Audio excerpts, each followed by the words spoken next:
नमस्कार।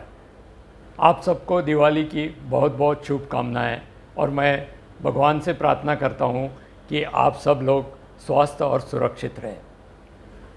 क्या हम दिल का दौरा टाल सकते हैं या दिल के दौरे से बच सकते हैं, यानी कि हार्ट अटैक को हम क्या टाल सकते हैं या उससे हम बच सकते हैं?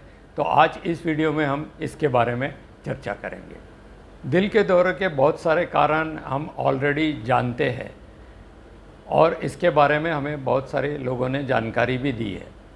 इसमें से महत्व क्या है कि जिनकी स्ट्रॉन्ग फैमिली हिस्ट्री है, यानी कि मजबूत पारिवारिक इतिहास है, जिन्हें उच्च रक्तचाप है यानी कि हाई ब्लड प्रेशर है, डायबिटीज़ है, उच्च कोलेस्ट्रॉल है, जिनका कोलेस्ट्रॉल लेवल्स हाई है, या फिर जो धूम्रपान करते हैं या फिर और किसी तरीके का नशा करते हैं तंबाकू का, और ऐसे कई अन्य कारण हैं जिसके बारे में हमें बताया गया है। लेकिन इन सब कारकों पे अगर हम पूरा नियंत्रण भी कर ले फिर भी दिल का दौरा होता है, तो ऐसे क्यों होता है?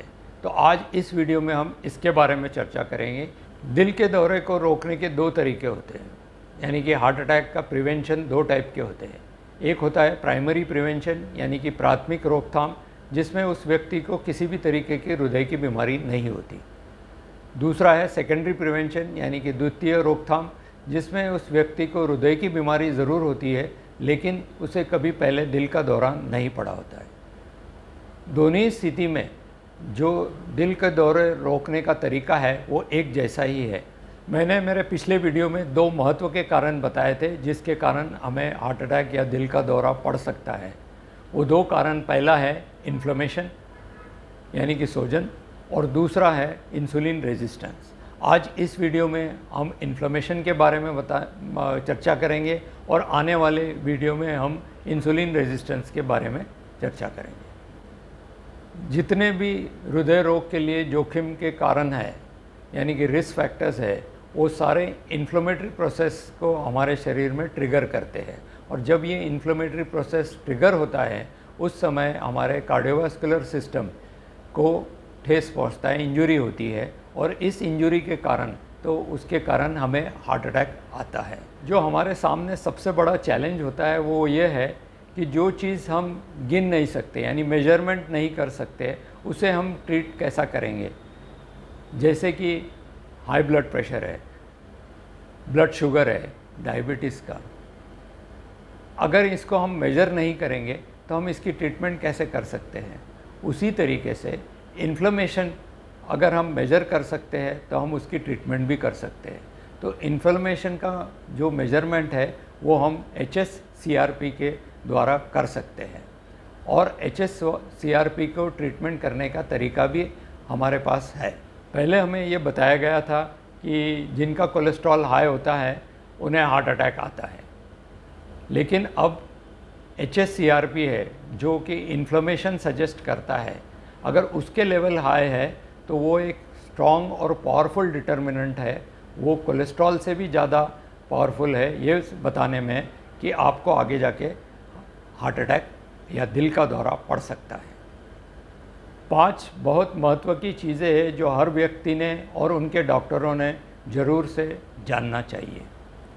पहला है कि हार्ट अटैक और हृदय रोग और हार्ट अटैक यानी कि एथेरोस्क्लेरोटिक कार्डियोवास्कुलर डिजीज़ ये एक इन्फ्लेमेटरी डिजीज़ है। दूसरा, सेकेंडरी प्रिवेंशन के लिए यानी कि जिन लोगों को हृदय रोग है उनका HSCRP लेवल करना अनिवार्य है। हर 3 या 6 महीने में जैसी ज़रूरत हो वैसे ज़रूर से करना चाहिए। तीसरा, HSCRP अगर हाई है तो उसके लिए आज की तारीख में इलाज अवेलेबल है और अपने डॉक्टर से संपर्क करके उसका इलाज कर सकते हैं। चौथा, हमें साथ साथ में LDL कोलेस्ट्रॉल को भी कम रखना है, यानी 100 के लेवल से कम रखने की कोशिश करनी है। पांचवा, एक नया इन्फ्लेमेटरी मार्कर है जो हम कोविड के समय भी यूज़ करते थे, उसे कहते हैं इंटरल्यूकिन 6। इनके लेवल्स भी इन्फ्लेमेशन के दौरान बढ़ जाते हैं, और अभी रिसर्च चल रही है कि अगर हम IL-6 के लेवल कम कर सकते हैं कुछ दवाइयों से तो हम दिल का दौरा पूरे तरीके से टाल सकते हैं। अब इसकी रिसर्च चल रही है और कुछ दिनों में हमको इसके रिज़ल्ट भी पता चलेगा और इसकी दवाइयाँ क्या होती है इसके बारे में भी पता चलेगा। कई बार हमें ये सुनने में आता है कि वो व्यक्ति बिल्कुल हेल्दी था, तंदुरुस्त था और कुछ दिनों बाद उसे एकदम से हार्ट अटैक आ गया या दिल का दौरा पड़ा। तो ऐसा क्यों होता है? सब कुछ नॉर्मल होने के बाद भी हमारे शरीर में कुछ रेसिडुअल रिस्क फैक्टर्स रहते हैं, यानी कि हम सारे एक्सटर्नल फैक्टर्स का पूरा नियंत्रण रखते हुए भी हमारे शरीर में कुछ ऐसी चीज़ें बच जाती है जिससे हमें हार्ट अटैक आ सकता है। तो उसे हम रेसिडुअल रिस्क फैक्टर्स कहते हैं और ये सिर्फ मेजरमेंट से ही हमें पता चलता है। पहला है इन्फ्लेमेशन। अगर हमारे शरीर में कहीं पे इन्फ्लेमेशन है जिससे हमें हार्ट अटैक आने की संभावना बढ़ जाती है, वो हम मेज़र कर सकते हैं। जैसे कि HSCRP, अगर HSCRP हमारा 1 से ऊपर है यानी कि 1 से ज़्यादा है तो हमें हार्ट अटैक यानी कि दिल का दौरा पड़ने की संभावना बढ़ जाती है। दूसरा है हाई कोलेस्ट्रॉल। कोलेस्ट्रॉल का रिस्क भी रहता है, तो कई लोगों को पता ही नहीं होता है कि उनका कोलेस्ट्रॉल हाई है। वो दिखते हैं बिल्कुल नॉर्मल हेल्दी, बट उनका कोलेस्ट्रॉल हाई होता है। तो कोलेस्ट्रॉल मेजरमेंट भी इम्पॉर्टेंट है। तीसरा है डायबिटीज़। कई लोगों को पता नहीं होता है कि उनका ब्लड शुगर ज़्यादा है और डायबिटीज़ के लिए हमें नियमित रूप से blood sugar, fasting blood sugar करनी चाहिए, HbA1c करना चाहिए और हो सके तो फास्टिंग इंसुलिन लेवल्स भी करने चाहिए। इसके साथ साथ कुछ माइनर फैक्टर्स भी है, जैसे कि ट्राइग्लिसराइड लेवल्स किसी के ज़्यादा होते हैं, लाइपोप्रोटीन A ज़्यादा होता है। क्या आप हार्ट अटैक को टालना चाहते हो, हार्ट अटैक से बचना चाहते हो, तो आपने सिंसियरली अपने आप से कुछ सवाल करने होंगे। सबसे पहला सवाल आपको पूछना है कि क्या आप ओवरवेट हो या ओबीस हो। ओबीस हो या नहीं इसके बारे में मैंने पहले मेरे वीडियो में बताया है कि आप फैट हो या नहीं हो किस तरीके से हम जान सकते हैं। यानी कुल मिला के ये है कि वो बॉडी शेप से रिलेट करता है। अगर हमारा बॉडी शेप एबनॉर्मल है तो हम ओवरवेट है, ओबीज़ है, फैट है, ये हमें मान लेना चाहिए। ये एक सबसे बड़ा रिस्क फैक्टर है। दूसरा है, क्या आपको कोई और बीमारी है जैसे कि डायबिटीज़ है या हाई ब्लड प्रेशर है। और डायबिटीज़ और हाई ब्लड प्रेशर ये दोनों मेजरमेंट से ही हमें पता चलता है कि हमें ये बीमारी है। तो हमें रेगुलरली इन दोनों चीज़ों को मेज़र करना चाहिए। अगर आपको डायबिटीज़ है तो आपका फास्टिंग शुगर कितना है, आपका HbA1c कितना है, हो सके तो फास्टिंग इंसुलिन लेवल्स भी ज़रूर से करने चाहिए, जिससे हमें ये पता चले कि आपको इंसुलिन रेजिस्टेंस है या नहीं है। इंसुलिन रेजिस्टेंस भी एक महत्व का कारण है इन्फ्लेमेशन के लिए।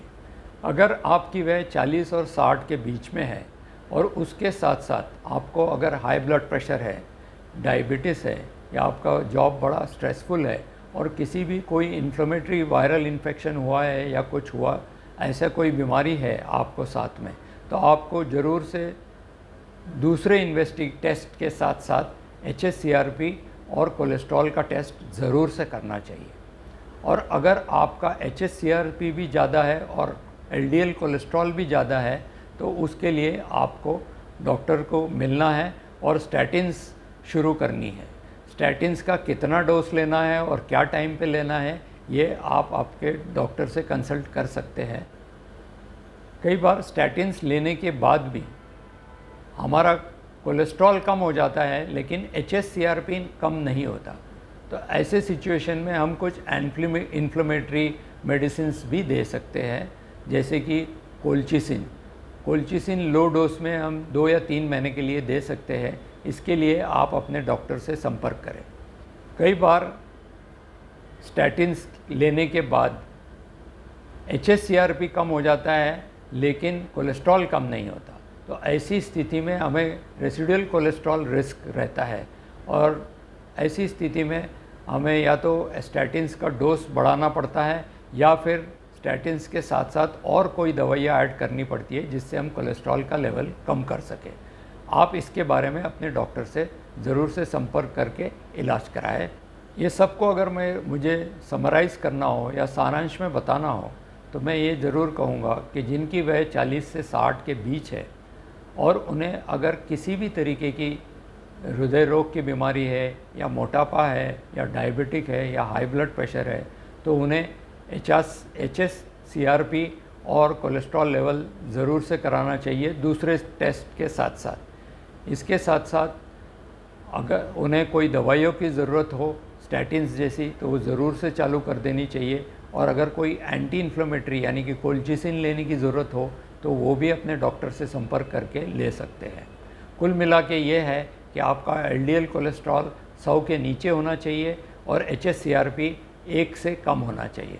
अगर ये दोनों फैक्टर है तो आपको हार्ट अटैक आने की संभावना ना के बराबर है, यानी कि बहुत कम रिस्क रहता है, जो नॉर्मल रिस्क है वही रहता है।